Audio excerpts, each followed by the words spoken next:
Terry Harden, he is the habitat site supervisor for this house that the Mazar family's going to live in. And Terry, it's not just what you build over here in this house, it's what goes all around it too. What do we got here in the front yard? So what we have here is drought-tolerant landscaping right here. These plants, after about a year or so, won't even need to be watered.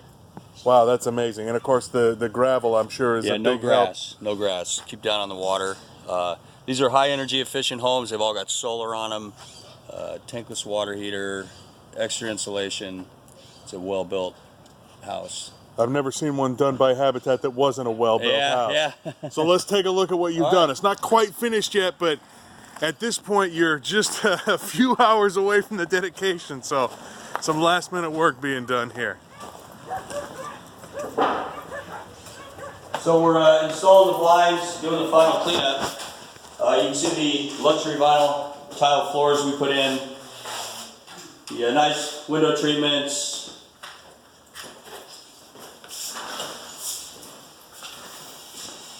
We got a guy standing in the sink. Probably shouldn't be there.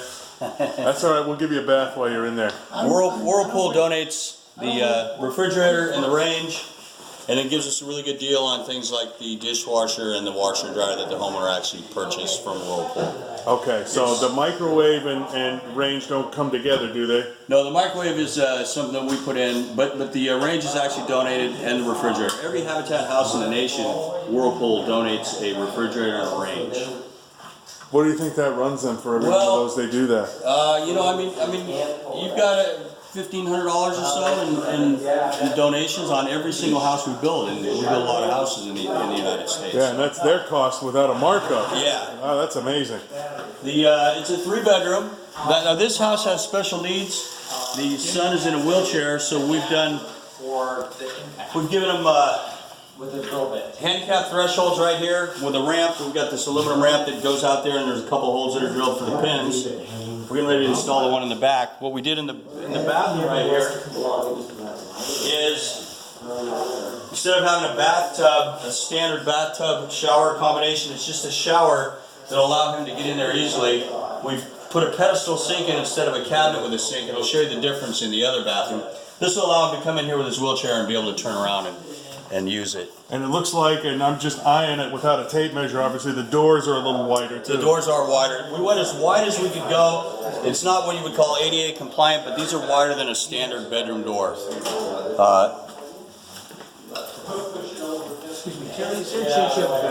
This is going to be the son's bedroom, and what we did here is we eliminated the window and we put a door in that swings out. And then we're getting ready to install the ramp right here.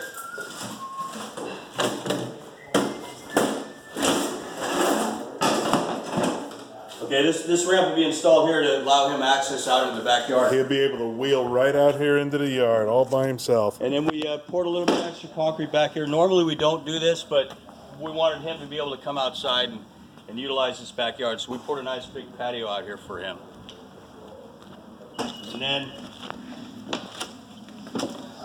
And the thing about that ramp that stands out to me is it supports my weight, which means it'll support a 7-year-old in a wheelchair. Yeah, that is ADA compliant there. It's a slope of it.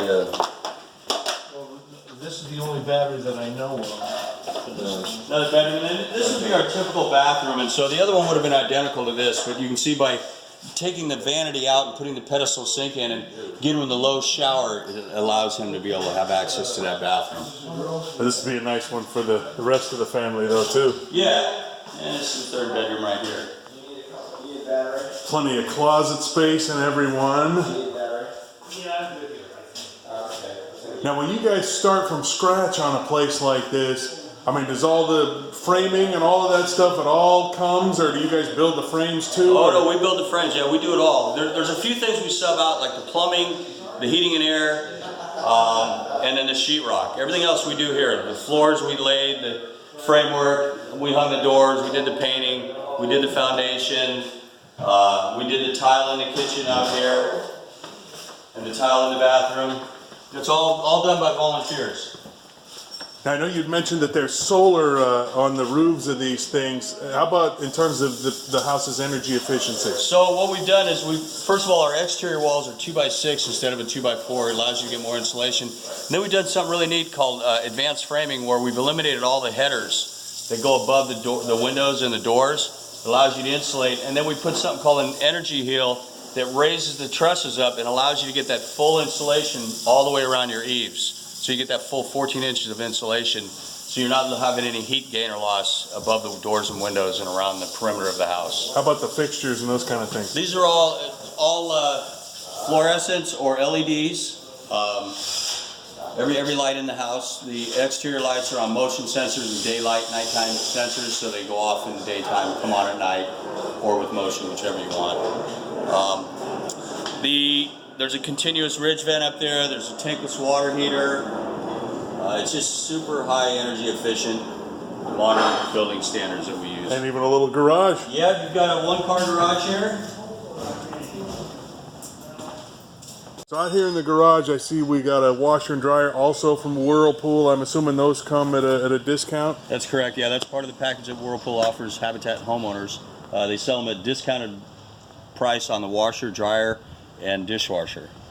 And then the siding is all hardy siding. It's a cementatious product. It's warranted for 50 years by the manufacturer. There's no wood on the exterior with the exception of these boards that run up and down the rake of the roof. Everything else is the cement product.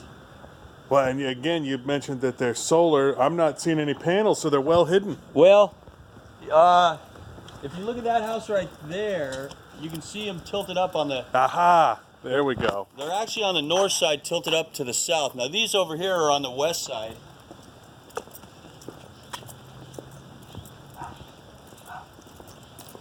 Right there's your panels right there.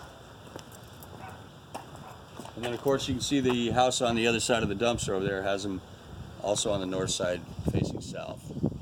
That's fantastic. And that's right, all of these houses are Habitat built, not just the ones for the Mazars. That's correct. That's pretty amazing. Now, Terry, you've been doing this for a while. Does it ever get old moving one of these families in? No. That's one of the biggest reasons that I keep doing it. I mean, when you get to work with a family for 500 hours, he's got to put 500 hours of sweat equity in. And so you actually build a relationship with these homeowners, and each one has their own story, and it's always a different story, but it's also a real touching story, where they've been, what they've had to go through to get one of these homes. I mean, to them, this is a dream come true, and we're just part of that dream. And the other part I like is, you know, we're dealing with volunteers, so when people come out here to work on a Habitat site, everybody's in a good mood, and everybody's happy to be here, and everybody wants to be here. It's not like a regular job where you go out there and people just can't wait to get their 8 hours in and get out of here. So it's a fun job, and I enjoy it a lot. Well, Bassam says he sees you more like a brother. He is. He calls me Siddiqui, which means my friend. He's a very, very good man, yes. All of them are, but yeah. He touched me pretty deep, this guy did. Yeah, he's had a rough struggle in life, and he's very well deserving of this home right here. Indeed. Terry Harden, Site Supervisor for Habitat for Humanity. Thank you, sir. All right, thank you. We are at Restore, Habitat for Humanity's shop here in Sacramento, North Sacramento, with Bassam Mazar, who is going to be the newest recipient of a home here. Bassam, you have an interesting story about coming to the United States, and it started with a tragedy. Yeah. Tell us a little bit about what happened. My story starts from my country, Iraq, when some people kidnapped my father and he killed him. And I left my country in 2006 to the Syria. Stayed in Syria a couple of years until didn't found for my son any help or support on Syria, and I left Syria to Jordan. Stay in Jordan alone without I left my mom and my brothers, only my wife and my little son. It's very hard for me there. On 2012, I applied for United programs as a refugee, and I came to United States on 2014 with big dreams. One of these dreams is to have home. I heard about Habitat on 2015, and I came to the office and I see the orientations. I'm very excited, but the requirement for me is not finished, kind of the credit card and the income. I try as much I can to finish this requirement, but after 1 year I finished those and apply again. I didn't imagine when they called me and told me you accepted and you will start to finish your hours to build my home. This very excited moment for me and also all my family. When I told my brothers also live here on US, and my family in Iraq, very excited for me. When I told my little kids we had own home, we had own rooms that we can do what you want. They many times ask you when you finish our home. Thanks.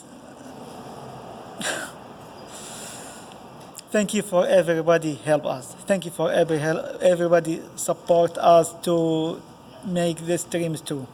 Well, it's not just them having their own rooms. Your son, who's your older child, he's 7.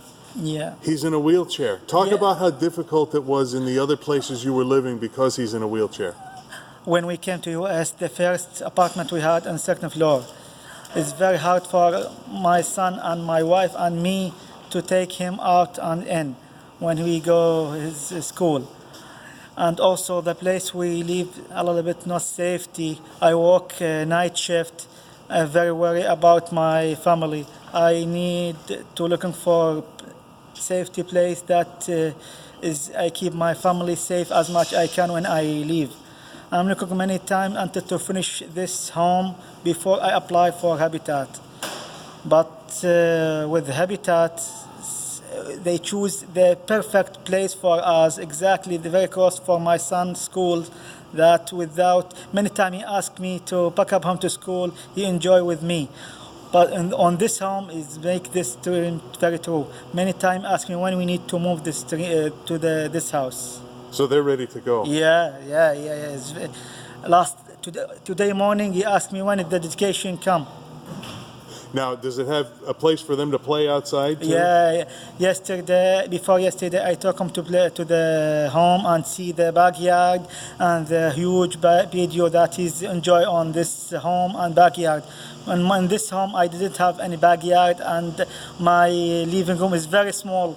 Sometimes it's very hard for us if the new people come to visit us. But with this home, it's very amazing for me. You'll have no problems having parties. No.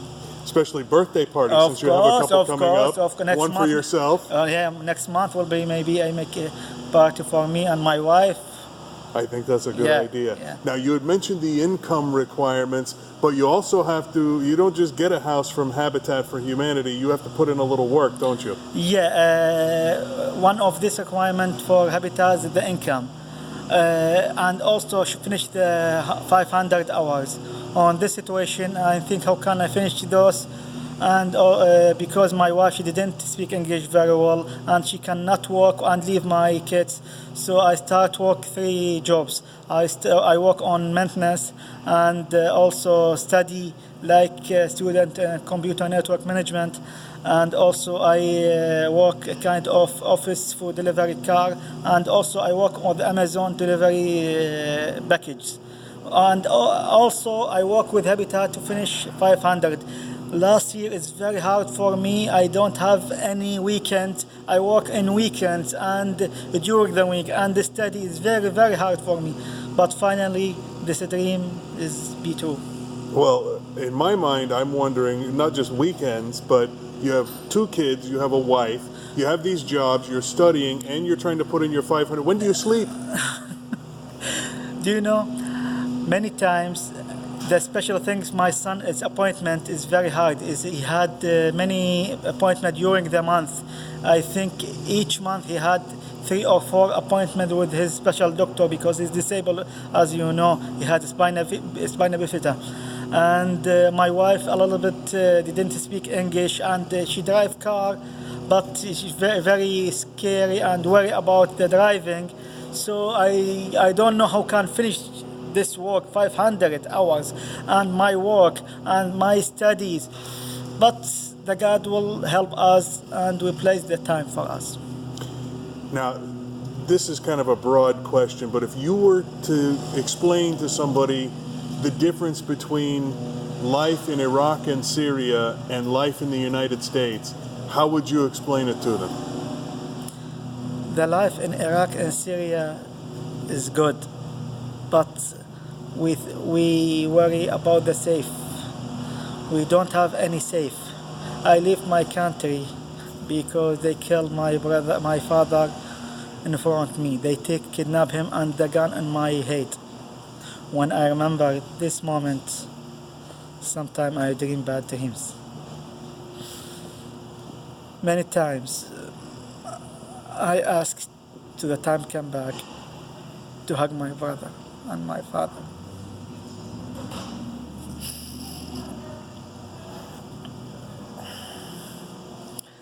The life in the United States is not easy. You need the life here, you need to control your time. They need how can do many things in same times. I know it's hard, but if you're thinking and you believe you can do it, you will do it. Well, it's certainly having that peace of mind and feeling safer here, I imagine, is a big weight off your shoulders. Exactly. The big thing I told you we looking for the safe. The United States, when I put first step in United States, is different for me. This America that when we go out, we didn't feel any afraid. The police, everything, everywhere. That will helping you. Sorry. Well, I imagine you also get help for your son, for his condition too. I mean, do you feel like you get good support here? One of the big thing is make me coming here is my son. On Middle East, it's very hard to looking for this supplies and the medical care and the help for disabled people. On United States, the people we didn't feel like a disabled. They make him like any kind of people. Now my son, he study with the normal kids without any help. He help himself. He push him to do anything he need to do it. When I talk with him, he had many excited. He had many hopes. When I imagine that situation in Iraq, no, we cannot do anything there. Bassam, you have put in your hours, not just on your home, but as I understand it, on other homes as well, in order to get your 500 hours? Yeah, when I start my 500 hours, I start with my neighbors on the back behind me. I push, I think, 80 or 100 to sign the paper and to start build my home. And also I work with the other home in L group is repairing home for old man. When I saw him, he's very excited for this home. And also I'm very excited to help these people as much I am excited. Now, what kind of work do you have to do when you're helping out there? I mean, a guy like me, I have no skills. So, I could paint or sand wood or that kind of thing, but... When I start start this 500 hours, start from digging and finish the foundations with the supervisor Terry. He's not a supervisor for me. He's kind of big brother and friend. Now, we start digging, finish foundation, and also start the homes from zero until to finish those homes and the walls, the roofs, everything we do it with these homes. That's amazing. Thank you. Now, I know you said more than once your family is pretty excited to move in. Yeah, especially my son. He waits this education, and I told you until this today. He asked me when will the education come. He asked me to thank the people when they meet him. He is very excited for the son. Oh, I'm sure. And it must mean a great deal to you to finally be able to have a place you can call your own. Exactly. I'm very excited and thank you for everything. thank you for everybody help to make this dream true. Thank you for donator. Thank you for volunteers. Thank you for Habitat teams that make my dream really true. Oh, it's wonderful. And that dream includes getting into computer network management, right? I hope that. Where do you want to work when you get your degree? I'm looking for many jobs, but I finish bachelor degree at first. I need a couple times, but I think it to build my own company. Maybe this dream, maybe dream to be true. Well, maybe I'll be asking you for a job soon too. Bassam Mazar, congratulations. Thank you very much, sir. Thank you.